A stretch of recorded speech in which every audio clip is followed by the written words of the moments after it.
말씀 잠언 22장 6절에서 21절까지의 말씀입니다. 제가 가진 성경으로는 구약 935쪽입니다. 마땅히 행할 길을 아이에게 가르치라. 그리하면 늙어도 그것을 떠나지 아니하리라.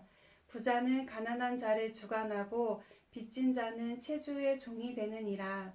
악을 뿌리는 자는 재앙을 거두리니 그 분노의 기세가 쇠하리라. 선한 눈을 가진 자는 복을 받으리니 이는 양식을 가난한 자에게 줌이니라. 거만한 자를 쫓아내면 다툼이 쉬고 싸움과 수욕이 그치느니라. 마음의 정결을 사모하는 자의 입술에는 덕이 있으므로 임금이 그의 친구가 되느니라. 여호와의 눈은 지식 있는 사람을 지키시나 사악한 사람의 말은 패하게 하시느니라. 게으른 자는 말하기를 사자가 밖에 있은즉 내가 나가면 거리에서 찢기겠다 하느니라. 음녀의 입은 깊은 함정이라. 여호와의 노를 당한 자는 거기 빠지리라. 아이의 마음에는 미련한 것이 얽혔으나 징계하는 채찍이 이를 멀리 쫓아내리라. 이익을 얻으려고 가난한 자를 학대하는 자와 부자에게 주는 자는 가난하여 질 뿐이니라. 너는 귀를 기울여 지혜 있는 자의 말씀을 들으며 내 지식에 마음을 들지어다. 이것을 내 속에 보존하며 내 입술 위에 함께 있게 함이 아름다우니라. 내가 내게 여호와를 의뢰하게 하려 하여 이것을 오늘 특별히 내게 알게 하였노니 내가 모략과 지식의 아름다운 것을 너를 위해 기록하여 내가 진리의 확실한 말씀을 깨닫게 하며 또 너를 보내는 자에게 진리의 말씀으로 화답하게 하려 함이 아니냐. 아멘. 하나님께서는 오늘 우리가 지혜이신 하나님을 따라 올바른 길로 걷기를 바라고 계십니다. 그러기 위해 지혜의 말씀을 우리에게 주시며 삶의 매 순간을 그리스도의 영과 함께 살기를 바라고 계십니다. 그리고 그 길을 우리뿐만 아니라 우리의 자녀들에게도 가르치기를 원하십니다. 6절 마땅히 행할 길을 아이에게 가르치라. 그리하면 늙어도 그것을 떠나지 아니하리라. 어린아이들은 그때그때 원하는 것을 하고 싶어 합니다. 자제와 인내가 자라고 있는 중이기에 세상의 유혹에도 약할 수 있습니다. 아이들이 모든 것을 본성을 따르는 대신 성령 하나님께서 매 순간을 인도하시도록 하나님의 가르침에 귀 기울이며 살아가도록 바른 길을 제시하고 마땅히 가야 할 길을 가르쳐 주어야 합니다. 악을 뿌리는 자는 재앙을 거두리니 그 분노의 기세가 쇠하리라. 악을 뿌리는 자는 온갖 불법과 폭력을 동원하여 씨를 뿌립니다. 하지만 그가 거둔 것은 재앙을 거둘 뿐입니다. 직역 성경은 그 분노의 기세를 막대기로 해석하여 그의 화내는 막대기가 쇠약해질 것이다 라고 되어 있습니다. 악을 뿌린 뒤 그는 추수 때 사용하려고 분노의 막대기를 준비해 두었습니다. 하지만 그것을 사용하려고 할 때 분노의 막대기는 쇠하여지고 말았습니다. 선한 눈을 가진 자는 복을 받으리니 이는 양식을 가난한 자에게 줌이니라. 선한 눈을 가진 사람은 위에 악을 뿌리는 자와 다르게 악이 아닌 선을 뿌리고 다닙니다. 그의 양식에서 가난한 자에게 나누어 주고 그런 선한 눈을 가진 사람은 복을 받게 됩니다. 10절과 11절 말씀은 오만한 자와 마음이 깨끗한 자를 대조하며 이렇게 말합니다. 거만한 자를 쫓아내면 다툼이 쉬고 싸움과 수욕이 그치느니라. 말씀의 정결을 사모하는 자의 입술에는 덕이 있으므로 임금이 그의 친구가 되느니라. 잠언 20장에는 모든 악을 꿰뚫어 보며 흩어버리는 지혜로운 왕이 등장했습니다. 이 왕은 다툼을 멀리하고 평화로 다스리는 왕입니다.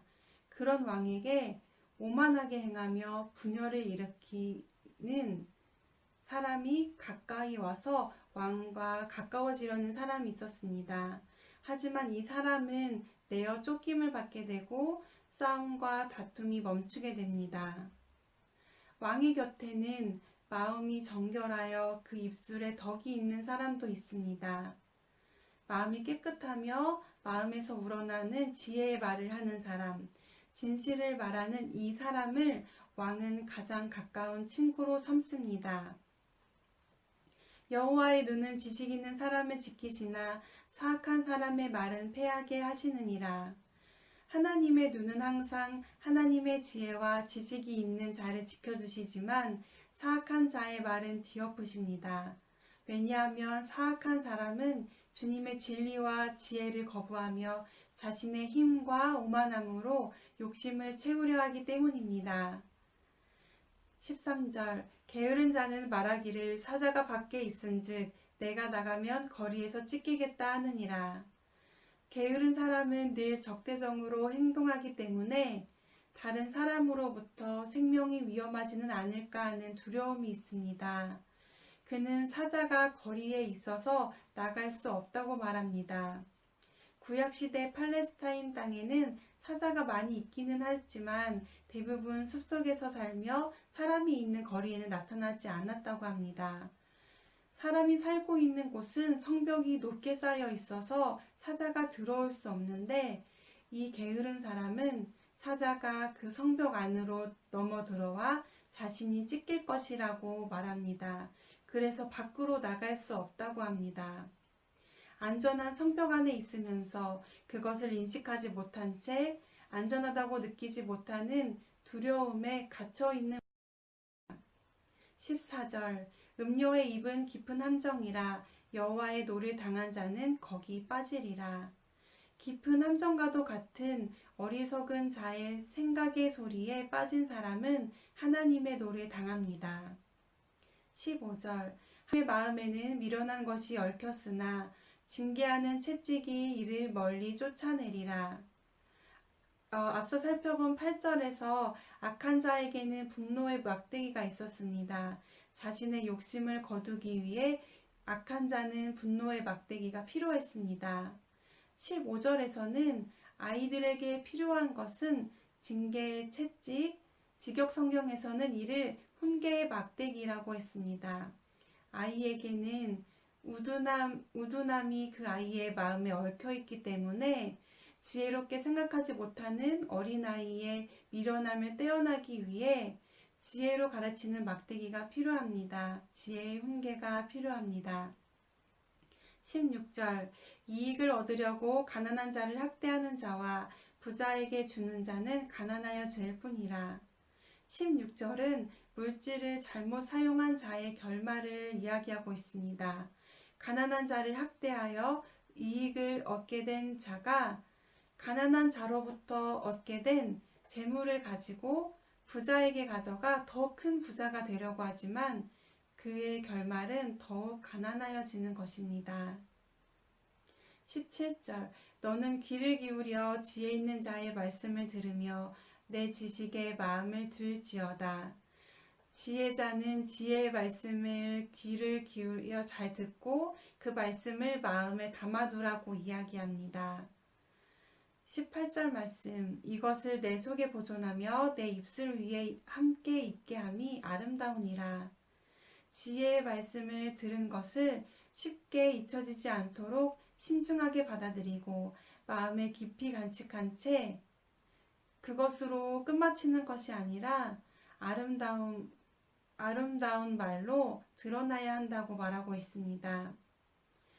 마음에 지혜가 있는 사람은 말을 할 때에 그 입술에 지혜의 말씀이 가득합니다. 19절 내가 내게 여호와를 의뢰하게 하려 하여 이것을 오늘 특별히 내게 알게 하였노니. 앞서 말한 지혜를 간직하며 아름다운 말을 하는 모습은 여호와를 의뢰하는 삶의 모습이라고 말합니다. 지혜와 지식이 내면에 자리 잡아 입술로 드러나는 삶. 과거에 배웠던 기억으로 마치는 것이 아니라 오늘 지금 우리가 아름답게 말할 수 있어야 함을 이야기합니다. 20절 내가 모략과 지식의 아름다운 것을 너를 위해 기록하여 우리에게는 타고난 예쁜 말, 좋은 말, 지혜의 말이 세상에 많다는 것을 볼 수 있습니다. 하지만 하나님께서 주신 진정한 아름다운 귀한 말씀을 받고 우리는 그 말씀을 자녀에게 물려주어야 합니다. 21절 내가 진리의 확실한 말씀을 깨닫게 하며 또 너를 보내는 자에게 진리의 말씀으로 화답하게 하려 함이 아니냐. 예수님께서 제자를 보내셨던 것처럼 우리를 보내시는 하나님께서는 우리가 진리의 말씀으로 대답하기를 바라십니다. 그리고 이 일을 하기 위해서 우리에게 지혜를 주셨습니다. 오늘 하루도 우리의 삶이 아름다운 지혜의 말로 가득하도록 말씀 충만한 하루 되시기를 바랍니다. 오늘의 말씀을 기억하시면서 함께 이렇게 기도하면 좋겠습니다. 먼저는 가정을 위해 기도하겠습니다. 진리의 말씀을 사랑하는 우리 부모님 입술에 가득 채워주시고 자녀에게 물려줄 지식과 지혜가 가득하기 위해 함께 기도하시겠습니다. 그리고 자녀들이 말씀을 따라 살아가며 아름다운 지혜의 말씀이 가득한 부모님의 모습을 통해 그 가르침을 받고 그 길 위에서 벗어나지 않는 삶을 살게 해달라고 함께 기도하시겠습니다. 자녀들이 언제나 지혜를 가까이 하는 삶, 말씀을 가까이 하는 삶을 살도록 기도하신 후 교회와 나라와 세계를 위해 기도하고 주기도문으로 마치겠습니다.